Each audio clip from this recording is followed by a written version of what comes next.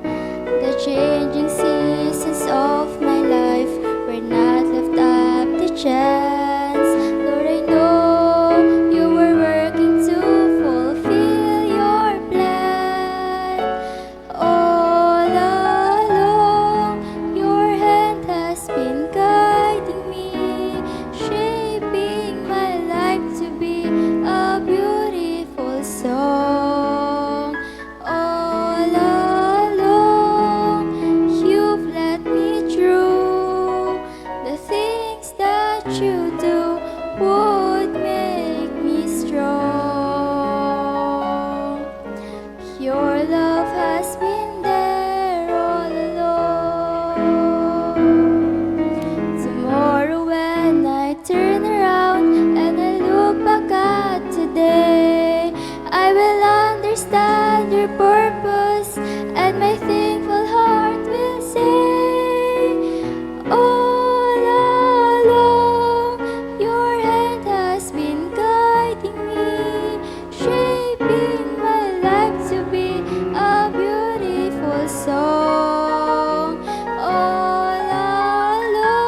Magandang umaga po sa inyong lahat. Purihin ang Diyos dahil this week ay mukhang maganda ang binigay na panahon sa atin. Maraming mga nanay ang nakatuyo ng kanilang mga sinampay. At naway itong araw na ito ay huwag tayong wag munang bumuhos ang ulan dahil marami pang travel ang gagawin ng inyong pastor. After this ay tatakbo na kami sa Bulacan. Tayo ay makikiselebrate ng first year anniversary ng Solid Rock. Tama ba yun? Solid Rock Baptist Church ng Pastor Silaw, kung saan ang inyong pastor ay nagpupulpit supply every month doon. Dahil yung kanilang pastor ay may sakit, hanggang October pa po tayo magsasalita doon. Kaya we are so privileged to be part of that ministry doon sa Santa Maria, Bulacan. Right? At atin ang bantayan yung ating mga maliliit para pag nagpatuloy ako sa pagsasalita natin ay hindi po tayo ma-distract. At the same time kayo din. Alright, tumayo na po tayo at ating pong balikan ang pangalawang bahagi ng ating pag-aaral, How Shall They Hear? Romans chapter 10, verse 14. Talaga may problema. Hindi natin na sound check itong dalawang boom mic kaya to parang bumigay. No, meron siyang static. Ini-improve natin yung ating sound system. Dahil hindi natin alam, baka by December magkaroon na naman tayo ng Christmas cantata. Ang ating mga musician, pinangungunahan ng Preacher Lester, ng aking mga anak ay hopefully sila po ay muling gamitin sa pagtatanghal ng ano ba na tawag yan? Pangangaruling. Caroling. Chapter 10, verse 14.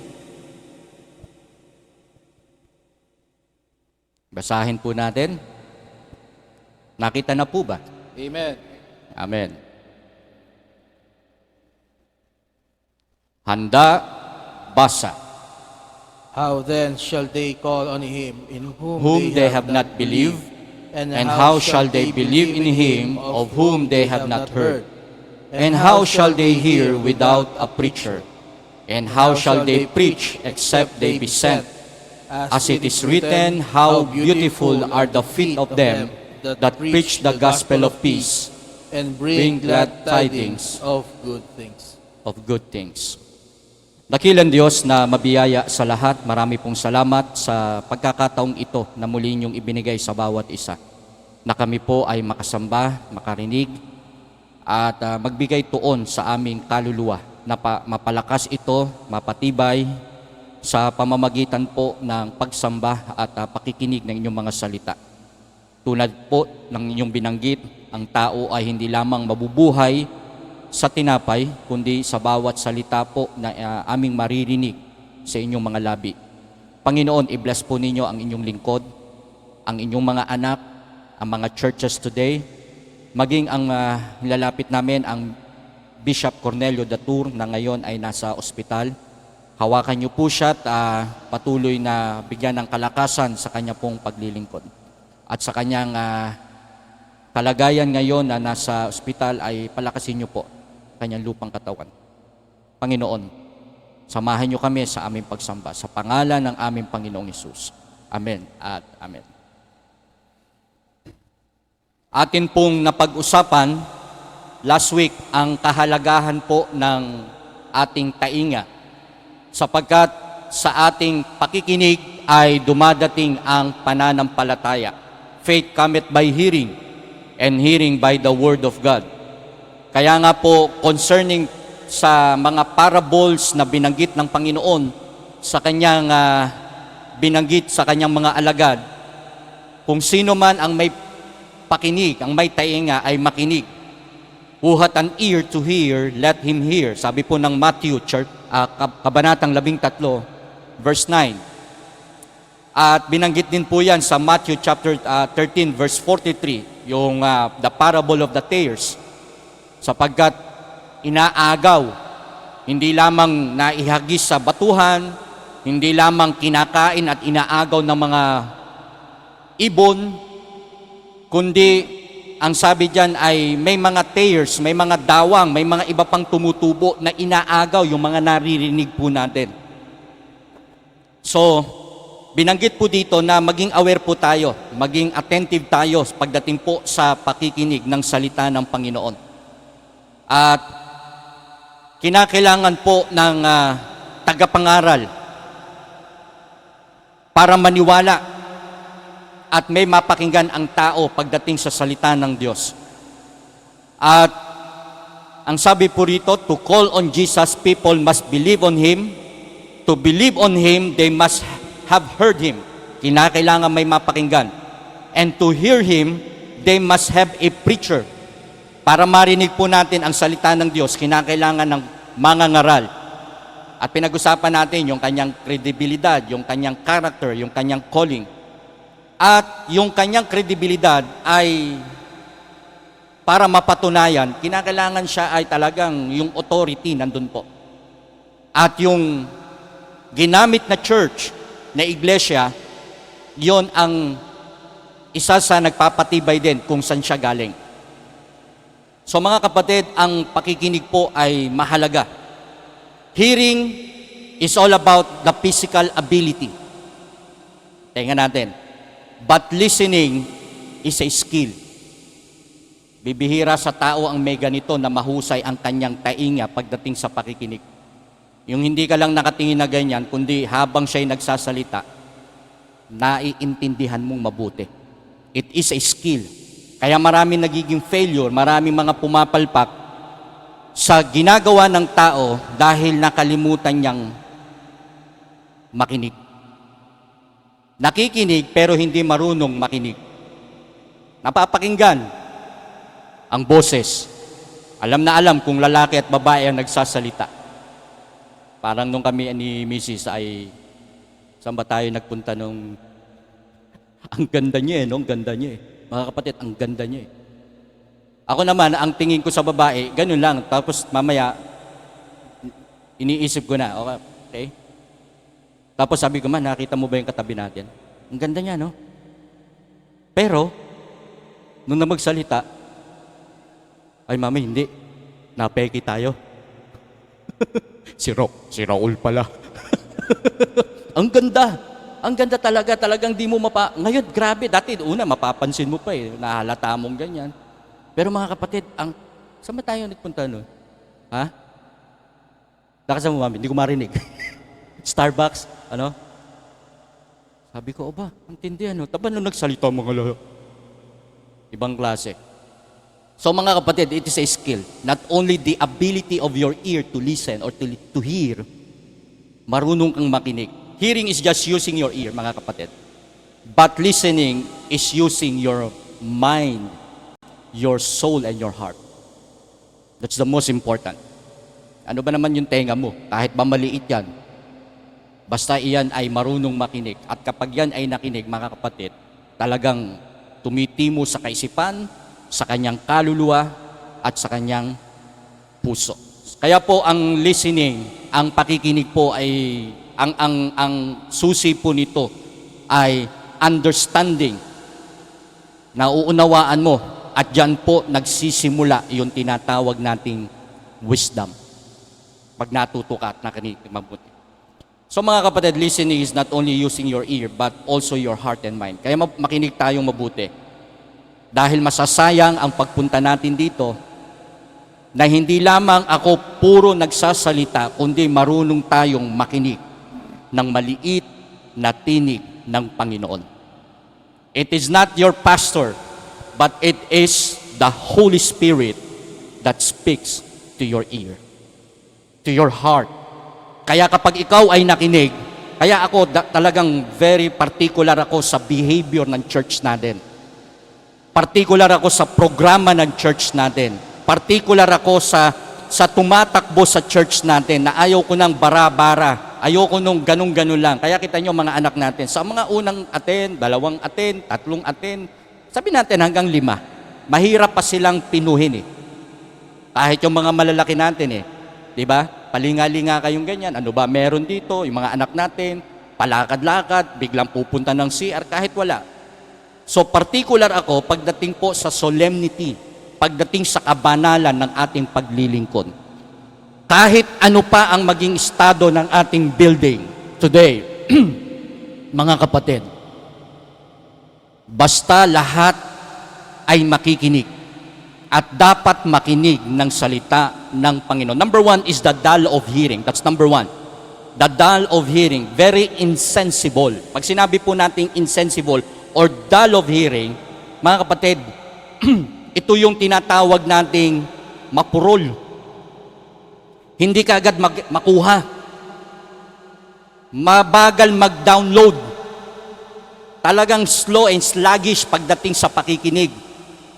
So ito po ay binanggit ni Pablo sa mga taga-Hebreyo doon sa Kabanatang 5. Tungkol sa kaniya ay marami kaming sasabihin, sabi niya rito, at mahirap na saysayin, palibhasay, nagsipurol kayo sa pakikinig.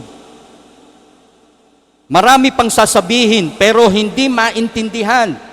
Marami pa tayong dapat marinig para matuto pero hindi maunawaan. Maraming dapat matutunan pa sa buhay, pero anong naging problema sa taenga? I'm not just speaking of physical ear, mga kapatid. Ang pinag-uusapan natin dito ay ang tenga na nakikinig na mabuti. Sapagkat nang kayo'y nangararapat ng maging mga guro dahil sa kaluwatan, sabi po dito sa Hebrews chapter 12, nang maging mga guro dahil sa kaluwatan, ay muli kayong nangangailangan na kayo'y turuan uli. Nino man ng anumang simulain ng aral ng Diyos at naging tulad sa mga nangangailangan ng gatas at hindi ng pagkaing matigas. Sapagkat bawat tumatanggap ng gatas ay walang karanasan sa salita ng katwiran sapagkat siya'y isang sanggol.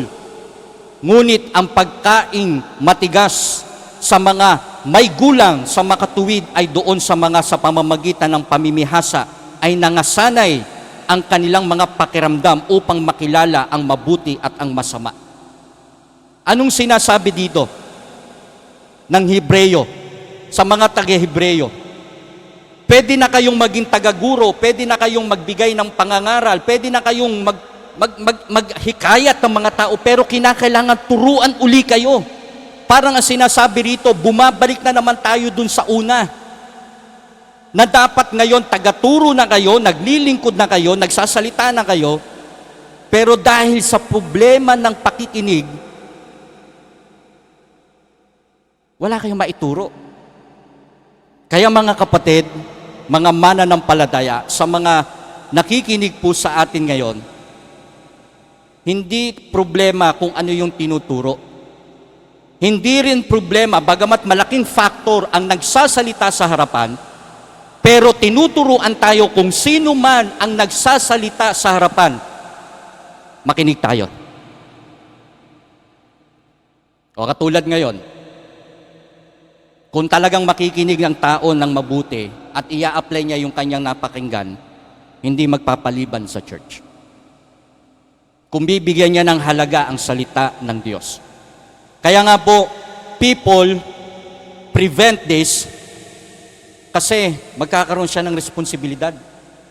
Ayaw niyang makinig ayaw niyang magbigay ng pansin doon Kasi baka tamaan siya, baka bigyan siya ng responsibilidad, baka ganto, ganyan. So magkakaroon siya ng mga alibay pag siya po ay makikinig. Pero mga kapatid, kapag ka ang tao ay huminto na sa kanyang pakikinig, nawawala ang education.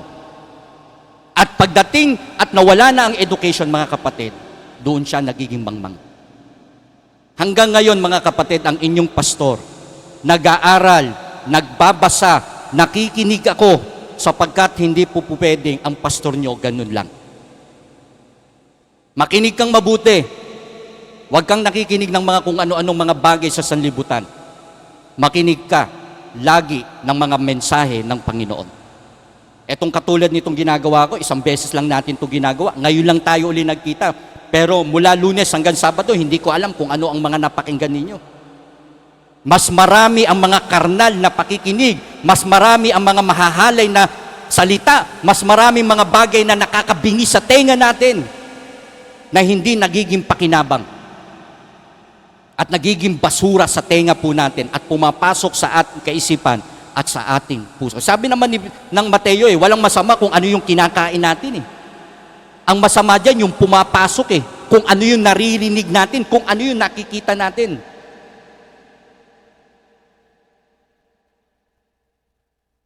Matthew 13, kaya't sila'y pinagsasalitaan ko sa mga talinghaga, sapagkat nagsisitingin sila o nagsisitingin ay hindi sila nangakakikita. At nangakikinig ay hindi sila nangakaririnig ni hindi sila mga nakakaunawa.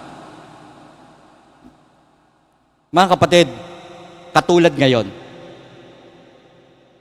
lahat po ba ay listener? Lahat po ba ay nakikinig ngayon? Yung word na listen, pag yan ay in-scramble ninyo, scramble, pag yan ay in-ramble ninyo, para makapakinig kang mabuti, ano ang dapat mong gawin? Diyan din sa word na yan. Para makarinig kang mabuti, diyan mo rin mabubuo ang salitang silent. When you listen, you learn first to silent. Makinig ka muna. Kaya ang hirap magsalita ng magsalita kapag magulo, maingay, kasi wala kayong mapapakinggan. So meron pong dull of hearing. Papaano po natin magagamot ang ganitong klase ng taenga na hindi makarinig, hindi makaunawa, walang matanto, walang maunawaan sa kanyang buhay? Mga kapatid, alam nyo sa lugar ng Silangan, ano to? Mahirap sa trabaho natin na nagtuturo tayo ng bata, nangangaral tayo ng salita ng Diyos, na ang tao manhid na sa pakikinig ng salita ng Diyos. Sa Silangan, sabihin ko sa inyo, bakit? Maliban sa atin, nasasabihin ko 100% na totoo ang tinuturo natin. Mga kapatid, may kasama tayo dyan na nagtuturo, na hindi puro, pero pinakikinggan. Tulad ng binanggit ko sa inyo, dito sa Silangan, bat-bat tayo at punong-puno tayo ng mga tao na na-encounter pagdating sa relihiyon. Kaya pag pumasok tayo, mga kapatid, iba ang tingin sa atin. Kung meron ka din ibibigay. Kaya pag sinabi mo ang tungkol sa Diyos, mga kapatid, naririnig na nila yan. Pag sinabi ang pagbibigay, mga kapatid, nag-e-expect sila ng mas malaking ibibigay mo. Bakit? Kasi lahat ng relihiyon napakinggan na nila. Tayo naman, ano dala-dala natin? Candy lang. Wala tayong 1 kilong bigas. Ang dala lang natin, salita ng Panginoon, pulyeto, at yes, may dala-dala tayong something, pero ano ba naman yun? Hindi naman makakabusog yun. Kaya ang mga tao natin dito, ang mga kapitbahay natin dito, mga kapatid, pagdating at pinag-uusapan ang relihiyon, manhid na ang tao. Maliban na sila ay tumahimik at makinig at pakinggang mabuti kung sino ang nagsasabi ng totoo. Mga kapatid, pag lahat yan pinansin natin, pag lahat yan ay dinibati natin, mga kapatid, hindi naman, kung manalo tayo, pero hindi ko sila mawiwin sa Panginoon. Sabihin nyo sa akin, bago nyo kami nakilala, bago kayo naging Baptist, ilang relihiyon na ang dumaan sa harapan ninyo. Di ba? Kaya kung ano ang tingin mo doon sa unang nagsalita, pati ikaw na nagsasalita na ng katotohanan at sinasabi mo na ang tagapagligtas ay si Kristo lang, ang tagapagligtas ay sa pananampalataya kay Kristo, hindi nakakaligtas ang bautismo, hindi nakakaligtas ang pagpunta sa church, mga kapatid, pag sinasabi mo yan, mga kapatid, ibang-iba. Kaya maliban na ikaw, magpatuloy ka, maliban sa sinasabi mo, nakikita pa nila yung buhay mo na binago ng Diyos. Maliban sa salita ng Panginoon, maliban sa pulyeto mo, mga kapatid, ikaw pa yung magsasabi na magpatuloy ka lang sa Panginoon. Doon mo sila mahihikayat. Kaya mga kapatid, ano ang gamot natin dito? You desire the sincere milk of God. That's number one. As a newborn babe, desire the sincere milk of God. Naisin mo ito kung papaanong ang isang sanggol kapag katapos niyang isilang, ang unang-unang pagkain na ibibigay sa kanya, hindi karni kagad. Yung nararapat lang sa katawan niya. Ito yung gatas ng Panginoon. Mga kapatid, ang mga anak ko laki to sa gatas ng kanilang nanay. Walang formula yan. Hindi kami gumamit ng formula. Ang formula lang namin, malunggay, sinigang, at nilaga. For 2 years, walang bona, walang bear brand, walang birch tree. Hindi kami gumamit nun. Sabi ko, Panginoon, kilala nyo naman ang kalagayan namin. Biyayaan nyo kami ng blessing kahit papano. Ayan. Halos lahat yan. 2 taon. Magtatatlong taon na, ayaw pang umawat. Malibang lagyan ng sili. Ayan, naawat sila. So desire the sincere milk of God. Mga kapatid, as a newborn babe, ang sabi rito, that ye may grow thereby, para lumago. So ikaw na mananampalataya, ikaw na bagong nakakilala sa Panginoon, ikaw na ngayon pa lamang naglilingkod sa Panginoon, kahit na sabihin mong 5 taon ka nang uma-attend, mga kapatid, hindi ko masabing matured na. Bakit? Kasi kinakailangan minsan meron ka pang gawing paraan para wag ma-offend. Pero darating ang panahon, mga kapatid, karni naman ang tatanggapin mo. Pero as of now, sa ngayon, habang tumatakbo ang church natin bilang 6 na taon, ito ang magpapalago sa atin. Desire the sincere milk of God. You develop the scripture milk of God. Habang ikaw ay umiinom, habang ikaw ay kumakain, mga kapatid, darating ang panahon na iiwanan mo rin ang gatas. Pero kinakailangang ma-develop. Hindi po pwedeng, mga kapatid, ang pangit, sabi ko nga sa inyo, ang pangit makita na kapag ang pastor ninyo pagod na at uhaw na ang gusto nyong ibigay sa akin gatas. Hindi na bagay, bonjing na ang dating. Pag umiyak si Tatay Wilson, para lang mapatahimik si Tatay Wilson, anong gagawin? Libigyan ng gatas. Ang pangit. Hindi bagay. Okay, si Tatay Lester, ganun din. Ang gusto pa ni Tatay Lester, yung malaki. Tapos, bonjing. Hindi bagay. So, ito ay merong stage. Mga kapatid, para magamot ang kabingihan ng isang Kristiyano, desire the sincere milk, you develop the scripture milk, and devote yourself or your senses sa Panginoon. Pag sinasabi po nating devout, you develop it. You dedicate, maging faithful ka sa Panginoon, maging loyal ka, maging sincere ka, maging taos-puso sa iyo yung pagtanggap ng salita ng Panginoon. Masatisfy ka sa salita ng Diyos. Pagkatapos kong mangaral dito, mga kapatid, hindi ka lamang nakinig. Pagdating mo sa bahay, kaya meron tayong Bible, meron ibinigay na salita sa inyo, magbasa pa kayo. May mga kilala akong relihiyon na hindi Bible, pure Word of God ang binibigay sa kanila. May mga pamphlet lang, may mga parang reference, mga kapatid, sa bilang isang Kristiyano, bilang isang mananampalataya. Word of God ang kailangan po natin. Ang salita ng Panginoon. Kaya ang sabi rito, gaya ng mga sanggol na bagong panganak ay nasain ninyo ang gatas na walang daya na ukol sa Espiritu. Walang daya ito, mga kapatid. Wala na itong kasamang mga fortified or mga tinatawag na mga ilang, yung mga tubig-tubig para maparami. Hindi po. Puro ang salita ng Panginoon. Kaya nga po, dito sa pagkakaroon ng mapurol na pakikinig, mga kapatid, checkin po natin. Kasi dyan po papasok ang ating maturity kapag ikaw ay marunong makinig. Alam nyo, ang taong nakikinig, isang salita mo lang madali mo na siyang pagsabihan. Hindi mo na paulit-ulit na sasabihin sa kanya, o anak, gawin mo to. Pagkalipas ng ilang minuto, mamaya babalikan mo na naman yung sinabi mo, anak, yung sinabi ko sa'yo. Wala pa rin. Matatapos na yung ginagawa mo, wala pang nangyayari doon sa inutos mo. Bakit? Kasi hindi nakikinig.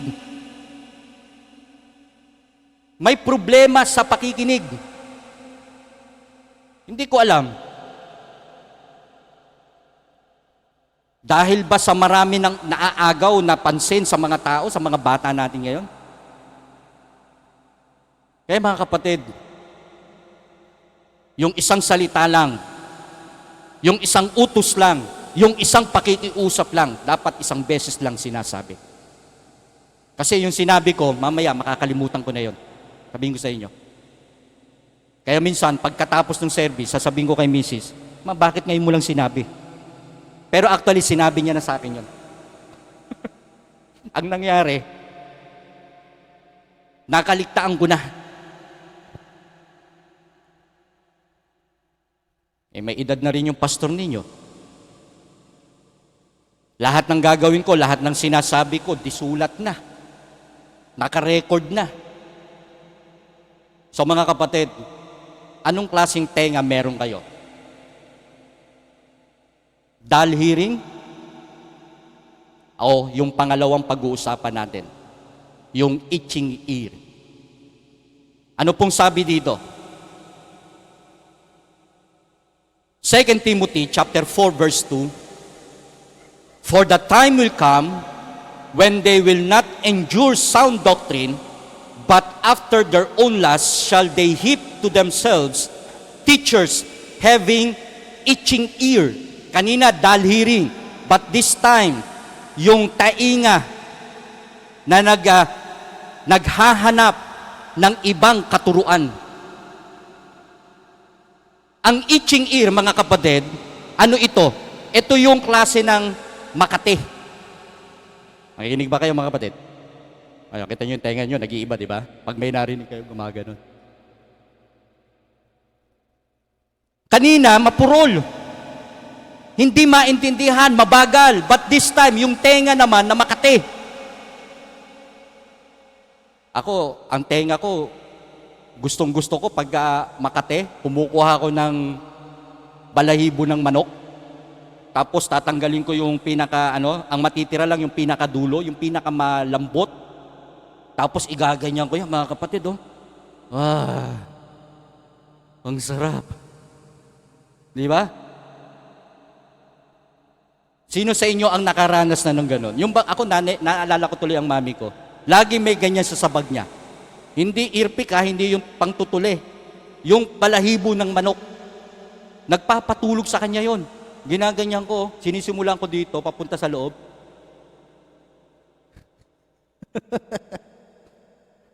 Itching ear. Pero mga kapatid, pag sumobra yon, ano mangyayari? Mahapdi na. Masakit. Kasi sensitive yun eh. Maraming nerve yun sa loob. Maraming ugat na kapag yun ay nagalaw, mga kapatid, may infection pa yung ating mga tenga. Pero ang sinasabi dito, ni Timoteo o ni Pablo kay Timoteo, ipangaral mo ang salita, magsikap ka sa kapanahunan ng di kapanahunan, sumaway ka, mangaral ka ng may buong pagpapahinuhod at pagtuturo. Bakit kaya binabanggit ito ni Paul kay Timothy na siya'y bilang mangangaral, bilang batang mangangaral? Mga kapatid, darating ang araw na yung mga nakikinig sa kanya, yung mga dala niya sa Panginoon, yung mga nakarinig ng doktrina ng Panginoon, mga kapatid, darating ang panahon, hindi na nila nanaisin ang mga doktrina, ang salita ng Diyos. Ano na ang pakikinggan nila? Ang pakikinggan nila kung ano yung mga makakate, kung ano yung masarap sa tenga. Hindi lamang yung may mga tengang mapurol, hindi makaunawa, hindi maintindihan. Okay lang yun, maintindihan pa natin eh. Ang kinakailangan mo lang dun, ipagpatuloy, ipaalala sa kanila. Pero darating ang panahon, mga kapatid, ang babala sa atin ng Panginoon, baka dumating sa punto na si pastor na pinakikinggan ninyo, ang preacher na itinatayo natin dito para pakinggan ninyo, maghanap na kayo ng mas mahusay. Mga kapatid, ang sabi rito, sapagkat Darating ang panahon na hindi na nila titiisin ang magaling na aral. Bakit? Pastor, ayoko ng preaching ninyo kasi masakit eh.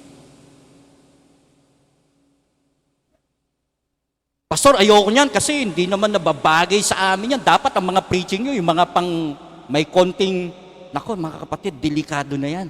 Pastor, yung narinig ko dun sa ibang church, ano yan eh, mas maganda dun, dapat ganun na lang ang i-preach ninyo. Pastor, hindi ko type yung nagsasalita kasi ang pangit. Mga kapatid, hindi lang dull of hearing ang may problema. Darating ang panahon, magiging itchy ear.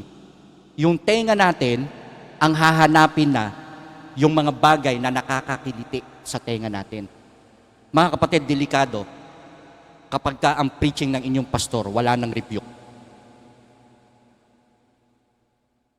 Nakukuha niyo ibig sabihin? Yung bang kung ano na lang yung pwedeng maging bagay sa pangangaral para hindi kayo matisod.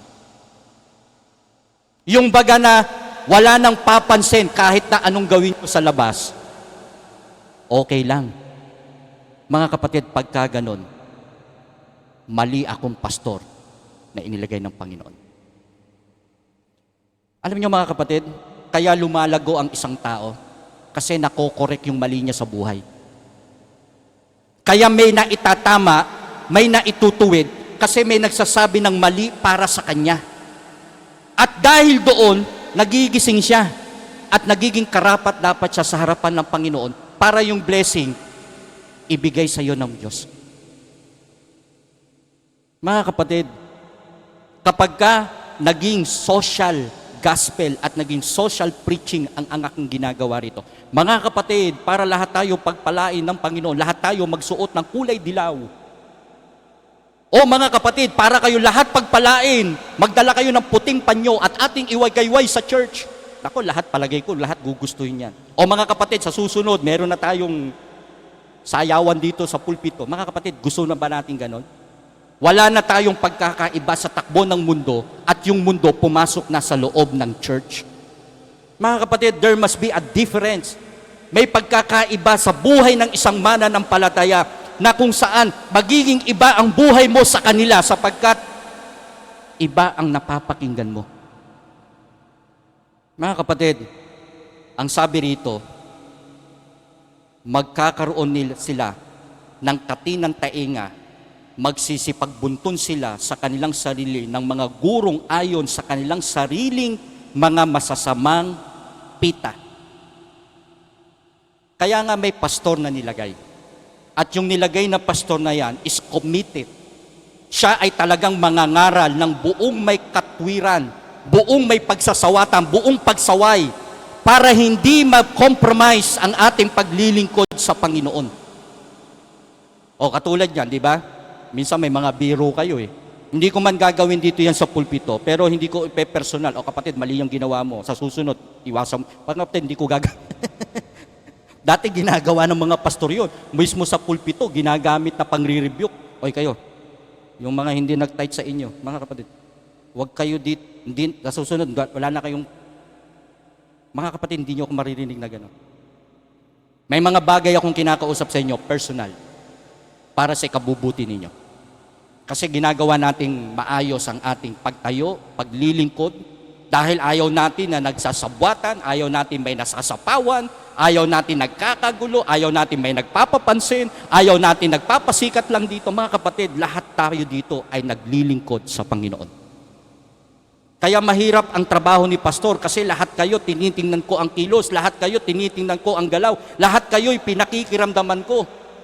Baka magkamali ako, baka may matisod sa inyo, pero mga kapatid, pagdating sa salita ng Panginoon at paglilingkod, salamat, binigyan tayo ng leader na hindi tayo magkakanya-kanya. Kahit naman sa loob ng tahanan kung lahat yan nagsasalita, kung lahat yan may mga sasabihin, walang kaayusan ng bahay. Kaya may tatay, may matanda, may tumatanda sa bahay, para iyon ang susundin ng mga maliliit, iyon yung mga susundin ng mga nakakabata. Pagka ang isang bata, kapag ang isang musmos, gumawa na siya ng sarili niyang daan, mga kapatid, doon nagkakabaku-bako ang buhay ng isang kabataan. Kaya mahalaga ang may tagapanguna, mahalaga ang may tumatanda. Kahit si pastor, mga kapatid, may tumatanda dito. I always admit, pastor, salamat, andyan kayo. Lagi kong sinasabi yan sa mga matatandang pastor. Andyan ang Bishop Fernando de Vega natin, andyan ang Bishop Edwin Tan, andyan ang Pastor Greg Peralta, andyan ang Pastor Cornelio Datur, na siyang sinasabihan ko, pastor, salamat, andyan po kayo. Kasi kung walang magsasabi sa akin at sasabihin niya, pastor, mukhang nalihis ka ng konti, ganito gawin mo. Hindi naman lahat ng bagay, alam ko eh. Uma-attend ako ng conference, uma-attend ako ng missions conference, uma-attend ako ng mga fellowship natin. Mga kapatid, kaya kapag ako ay hindi magsasalita, at magsasalita rito ang mga preachers natin, o ang mga ma-assign natin dito, o kahit ikaw kumakanta, mga kapatid, nakikinig ako. Nakikinig ako mabuti. So mga kapatid, dull of hearing, mabagal, ayaw pumasok, pero may itchy na binabanggit sa Bible na baka mamaya ang gusto nyo, pinupuri ko na kayo. Naku, galing-galing talaga ni kapatid. Sa susunod, kumanta ka uli ha. Mga kapatid, kahit nagkakabalubalotot, okay pa rin eh. Minsan kinakailangan natin samahan ng professional o ng legal. Kapatid, mas maganda siguro, ganito gawin mo. Pero, o katulad ni Ma'am Joyce, di ba, nagtuturo ito sa atin eh. Talagang hahambalusin tayo nito eh. Pag hindi tayo natuto eh. Hindi naman biglaan, pero unti-unti. O pagkatapos niyong kumanta, assessment, mga anak. Ay ma, ang ganda. Nagde-develop. Di ba? Sa tenga ninyo, sa paningin ninyo, mukhang hindi okay. Pero sa Panginoon yan, mga kapatid, pare-pareho tayo ng ginawa eh. Kaya lang, kinakailangan talaga ng mga mahuhusay para makorek tayo. Para maitama tayo. Kaya mga kapatid, what kind of ear that you have? Makati ba? Yung gusto mo, hinihele yung tenga mo? Pagka ganyan na, at ikaw'y makikinig ng mga rebuke, alam nyo pa man din mga kapatid, ang pinakamahirap i-rebuke na tao, yung pagsalitaan mo, yung ayaw makinig. Yung bang sisinuhin ka, yung bang magsasalita na parang ikaw pa yung nagmukhang eng-eng, ang hirap makausap ng mga taong ganyan. Alam nyo mga kapatid, mas masarap makinig, sa totoo lang, kaysa sa magsalita. Bakit hindi magkasundo mag-asawa? Pag nag-aaway. Kasi pareho salita ng salita. Pareho yung patahimikin yung sarili ninyo. Tsaka kayo magtitigan. Kung talaga may pag-ibig lalo sa mga magkakapatid, naku, away yan eh.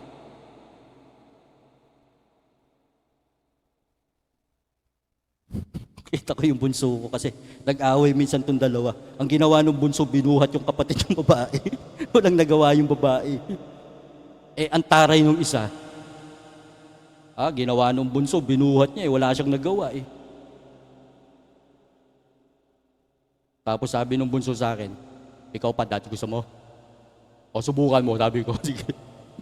Binuhat ko din siya. Akala niya di ko siya bubuhatin kahapon. Now, minsan kaya hindi nagkakaunawaan kasi salita ng salita. Ano, may sasabihin ka pa? Subukan mo tumahimik. Makikita mo sarili mo. Pag naunawaan yung pareho, ano lalabas sa bibig mo? Sorry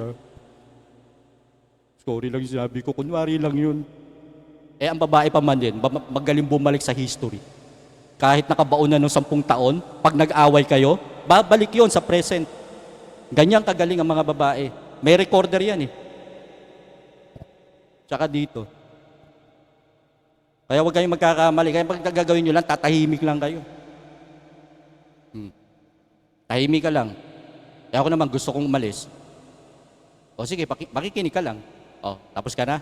Okay na. Naku po, sabi ko sa inyo, maraming mga bagay ang dapat naaayos kung marunong lang tumahimik lahat. Okay? So mga kapatid, I will end to this. The last part is ang pakikinig ng a good ear or good listener. Mga tainga, mga pakinig na matatalino.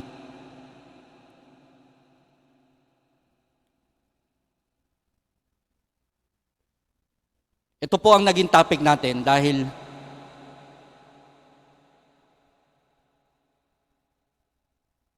minsan nakakapagod na po magsalita. Ang kinakailangan na lang po natin talaga makinig at sumunod sa Panginoon. Pero bilang mangangaral, bilang kayo'y mga Kristiyano, hindi ka titigil na magsalita. Lalo na kung ang pag-uusapan ay kaligtasan ng mga mahal natin sa buhay. Totoo, nakakapagod.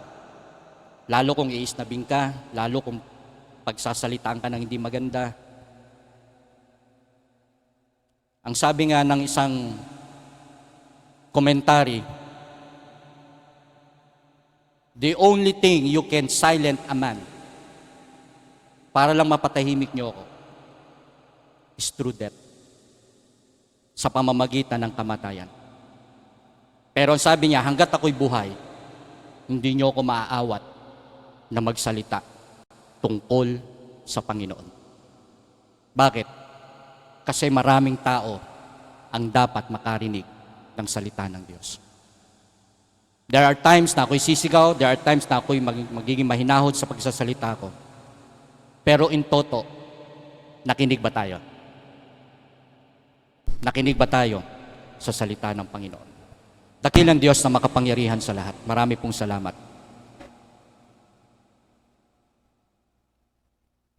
Sa pakikinig po ng inyong mga salita. Hihilingan ko na po kayong tumayo at tayo po ay maghanda para po sa ating paglapit sa Diyos. It's been 6 years, mga kapatid, na hindi tayo tumitigil magsalita. Dati kami lang, ngayon kasama ko na kayong nangangaral, nagtuturo, namimigay, nag-i-invite. Mga kapatid, those are things na ginagawa natin na magsalita para mapakinggan ang mensahe ng Panginoon. Hindi mo naman ikinukwento yung buhay mo o kasaysayan ng nakaraan mo, kundi kung ano yung narinig mo ay siya mo ring ikinukwento na si Kristo lang ang tagapagligtas, na si Kristo lamang ang ating pakikinggan. Kaya ang sabi ng Panginoon kay Martha, one thing is needful that shall not be taken away from her. Ito yung pakikinig natin ng salita ng Diyos. Mabuti ito, mahusay ito, magpapatibay ito dahil nakikinig tayong mabuti. Mga kapatid, maging aware tayo, baka minsan dumating na sa punto na ang pakinggan na lang natin ay yung maganda. Wala nang rebuke, wala nang pagtatama, wala nang pagtutuwid. Mas nanaisin na natin ang mga tainga na magbibigay ng kapurihan sa atin, na itataas tayo. Baka iyon na ang naisin natin, depende sa nagsasalita, o dahil ayaw na natin. Mga kapatid, delikado. Na ang panalangin ko, na ang panalangin ng church, na ang panalangin ng Diyos, huwag tayong humiwalay, huwag tayong maligaw ng pakikinig ng salita ng Diyos. You can come, sabi mo, Panginoon, I am desiring na ang aking pakinig ay maging mahusay, lalo na sa salita po ninyo. Mga kapatid, kaya ka magsasalita kasi may napakinggan kayo. Ako, mga kapatid, kaya rin naman ako may naipipreach sa inyo. Mayroon akong nailalahad sa inyo. Dahil meron din akong napakinggan. Meron din nangaral sa harapan ko. Meron din akong pinagtiyagaan na talagang kailangan kong makinig. Na kung hindi ako nakinig na mabuti, wala akong pangungunahang pamilya, wala akong pangungunahang church kung hindi ako natutong makinig. Kaya kung gusto mong maging mahusay, maging matagumpay ang iyong pangunguna, matuto ka munang makinig. Tumahimik ka. Ilagay mo sa wasto ang sarili mo at maging mahusay ka sa pakikinig sa salita ng Diyos. Hindi puro salita. There will come a time na tatahimik din tayo. Pero as of now, mga kapatid, makinig tayo sa salita ng Diyos.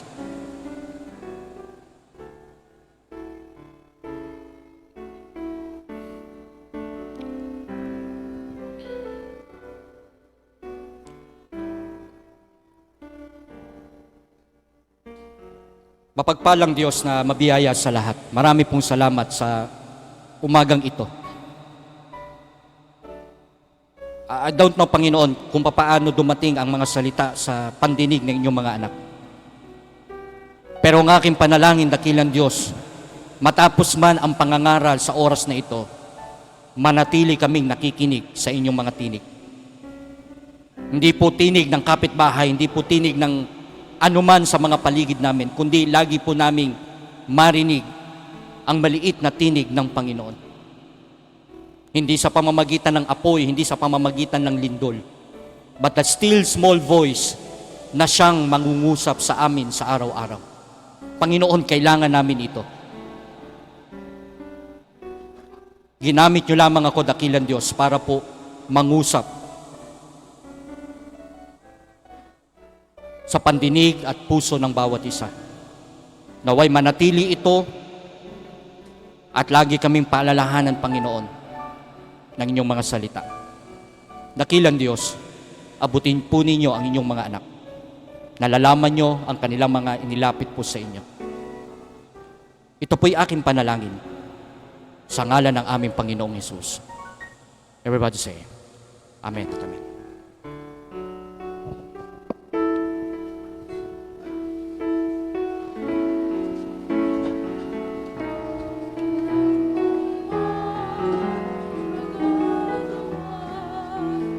Ang Diyos, alam kong may magagawa. Ang Diyos, kung ako'y magtatapat at sa Kanya'y maglilingkod, alam kong may magagawa ang Diyos. Amen. Ayan, tayo po ay nagpupuri sa ating Panginoon sa kanyang salita na ibinahagi po ng ating pastor. At tayo po ay dadako na sa ating pagkakaloob. Habang tayo maawit, ay paghanda na rin po tayo.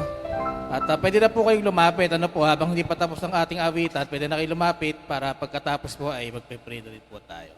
Awitin po natin ang Fill My Cup, Lord. Fill My Cup, Lord.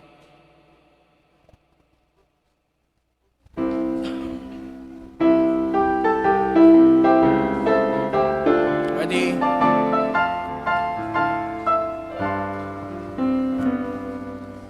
Like the Woman at the well, I was seeking for things that could not satisfy.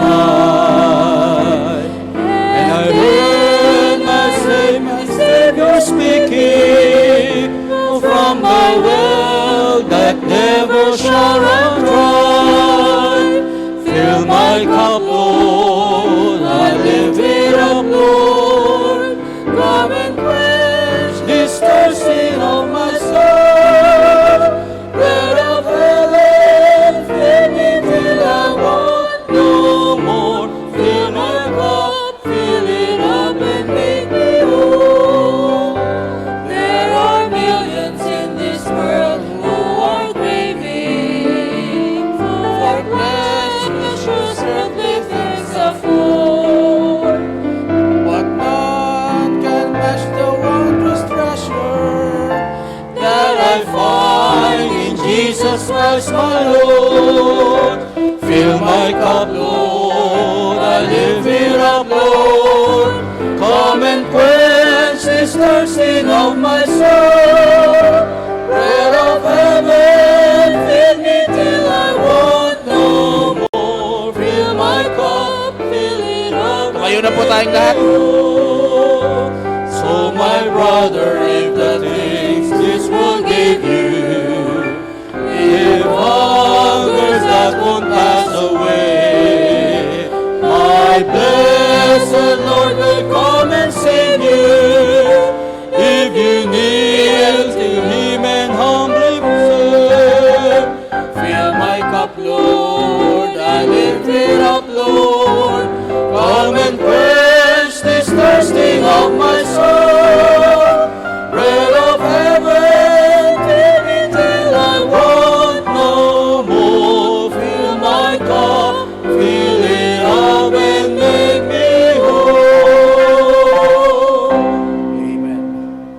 Wilson, please.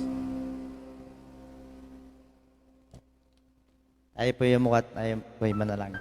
Dakilang Diyos na mga pagpala sa lahat. Maraming salamat po, Panginoon, sa inyong anak, Panginoon, na nagbigay, Panginoon. Kaya po kami, Panginoon, may naibigay dahil kayo po ang unang nagbigay sa amin, Panginoon. Maraming salamat po, Panginoon, sa lahat po ng biyayang pinagkakalob niyo po sa amin sa araw-araw.